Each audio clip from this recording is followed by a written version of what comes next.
Hello everyone. In this video we're going to be solving a nice rational equation. We have x to the fourth power equals ax minus b divided by bx minus a. So this problem actually was a little different. The a and b were replaced by numbers, but I thought looking at the general case will be interesting because if you can solve the general case, then you can pretty much solve all these kinds of problems. So we're going to be looking at this case right now. A and b are real numbers. Obviously, you don't want them to be equal because if they're equal, then you just get x to the fourth equals 1, which is not that interesting, is it? So a and b are different so that we can get a non-constant or a variable expression. Okay? So let's go ahead and see how we can solve a problem like this. It's a quartic equation, obviously. When you distribute, you're going to get a quintic, which is going to make things worse. Quintics cannot be solved in the general case because there is no quintic formula.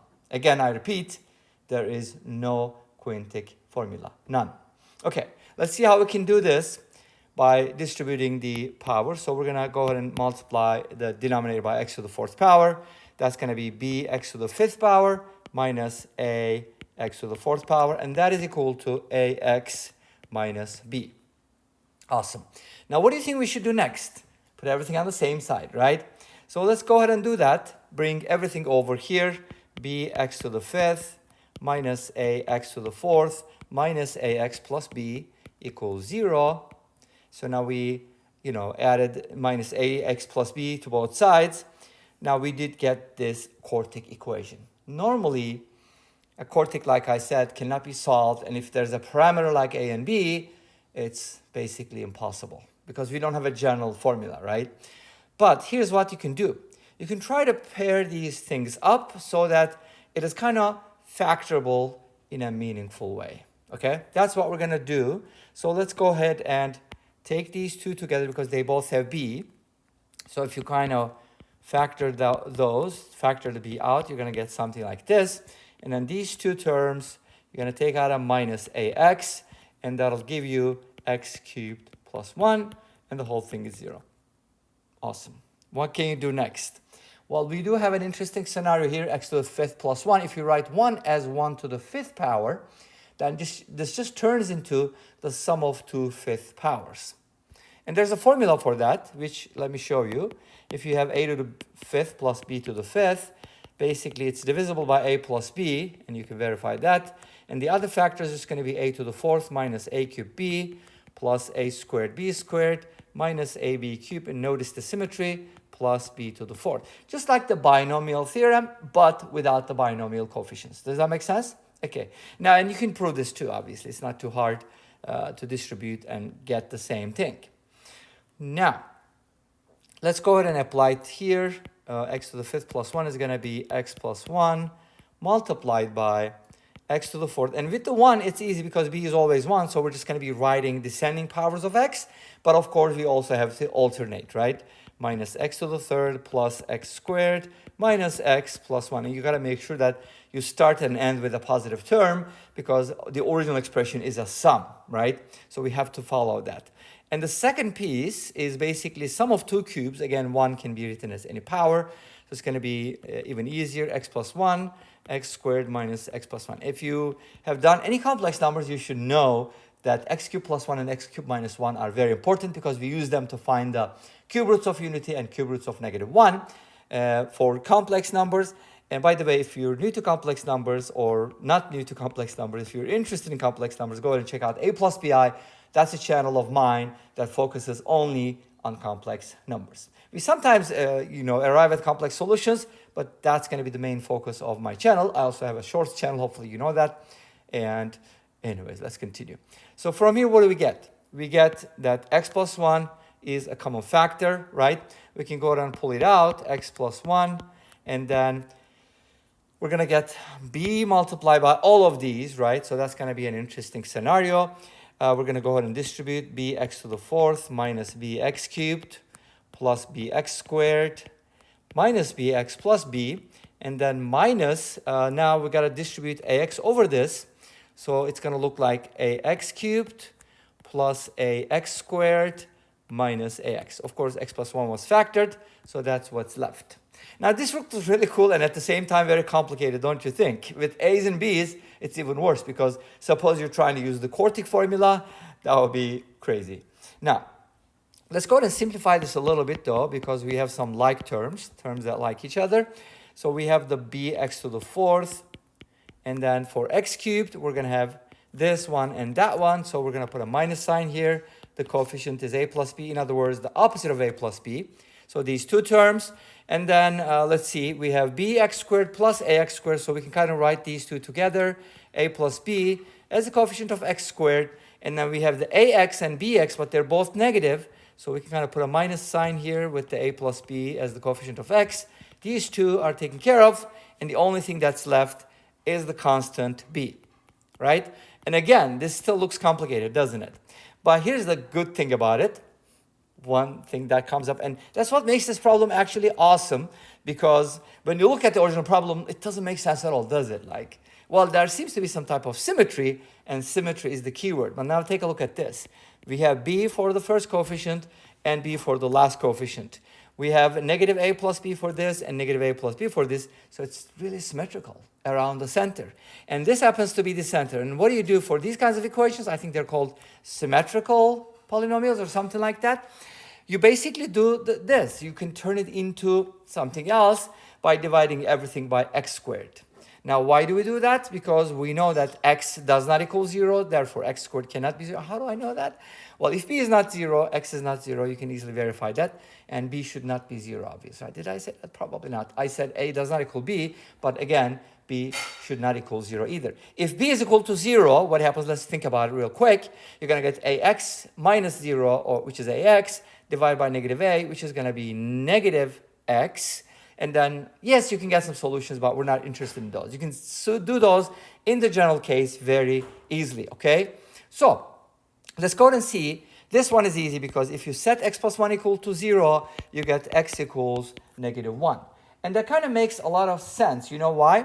Because if you think about the original problem, x to the fourth equals ax minus b divided by bx minus a, and replace x with negative 1, you're going to get negative 1 to the fourth power, which is 1 on the left-hand side.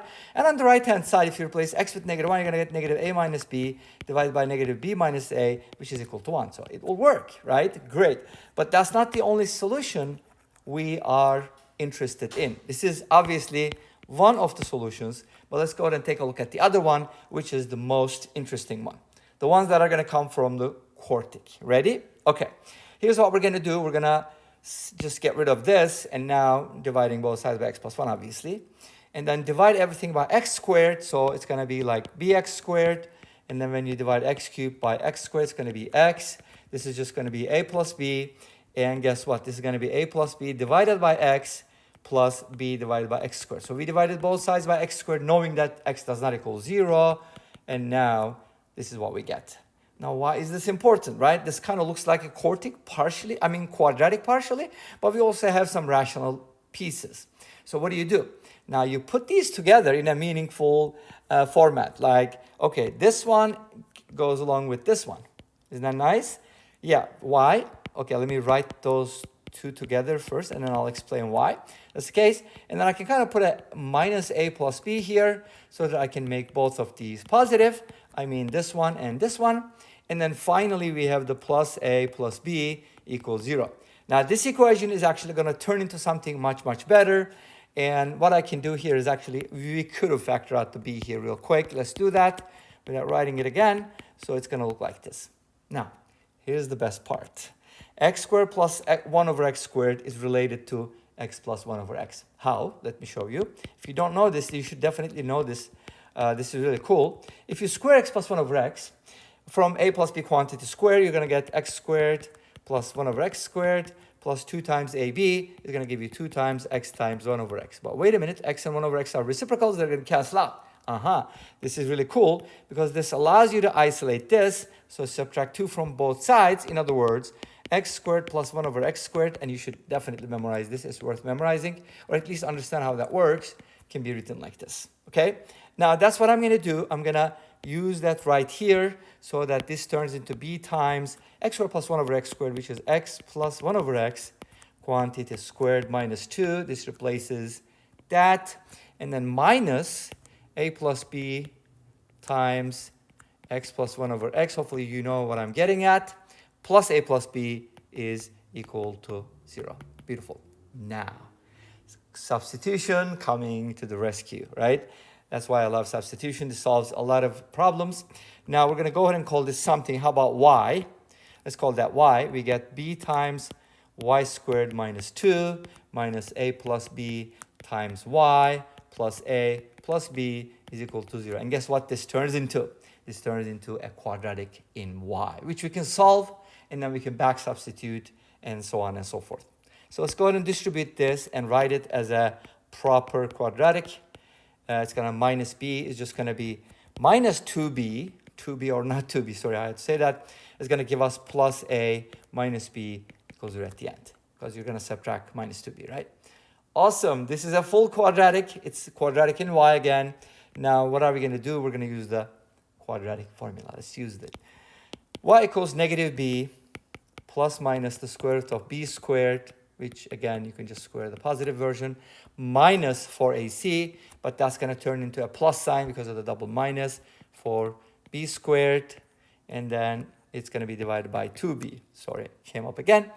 Now, we're going to simplify this a little bit. You can expand and add like terms. You're going to get a squared plus 5b squared, or maybe write the middle term in next, which is 2ab plus 5b squared. Where does that come from? B squared plus 4b squared. All of that is divided by 2b. Awesome. What is that supposed to mean? Well, if you know the values of a and b, you got the solutions for y, and then you can go ahead and back substitute it. For example, what if a and b are, let's say a is 2, b is 1. Then our equation is going to turn into something like this. X to the 4th equals ax minus b divided by bx minus a is going to turn into 2x minus 1 over x minus 2. And here's the equation we're trying to solve, and just replace a with 2 and b with 1, and you're going to get the solution. So it's a really cool formula.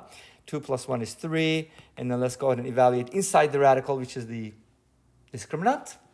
4 plus 4 is 8. 8 plus 5 is 13. Such a nice number. Divided by 2 times 1, which is 2.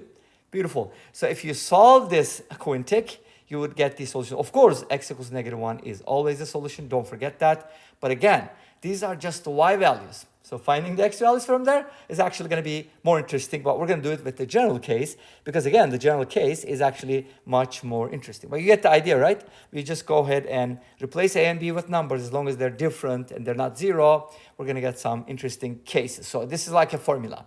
But let's go ahead and set this equal to what y is and try to solve. But what is y? Y is x plus 1 over x. So are you serious? You're going to replace x plus 1 over x with a plus b plus minus this, right? And then all of that stuff. And are you serious? You're going to go ahead and solve this? Well, there's an easy way to do it. Instead of dealing with this messy stuff, like on and on, let's go ahead and do this. Just set this equal to y and solve this equation. At the end, once you find x in terms of y, you can go ahead and substitute y if you want. If you don't, you can leave it like that. But I'm going to show you how to do it, because it's going to be pretty interesting. Okay, let's go ahead and try to solve this equation then. Our goal is to solve this equation. The whole entire thing is equal to y, remember? Now let's go ahead and multiply everything by x. X squared plus 1 is equal to yx.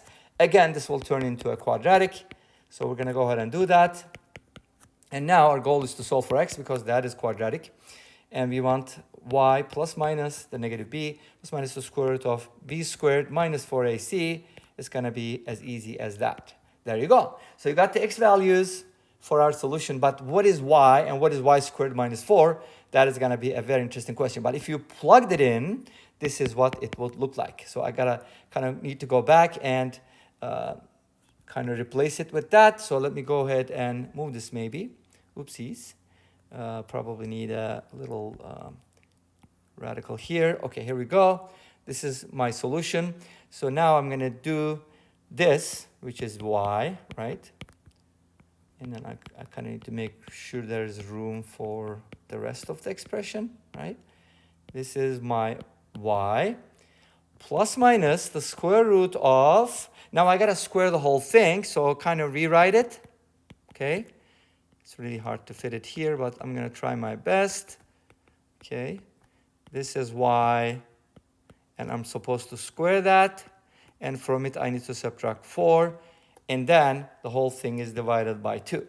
So that is going to be the x values, and again, welcome to algebra.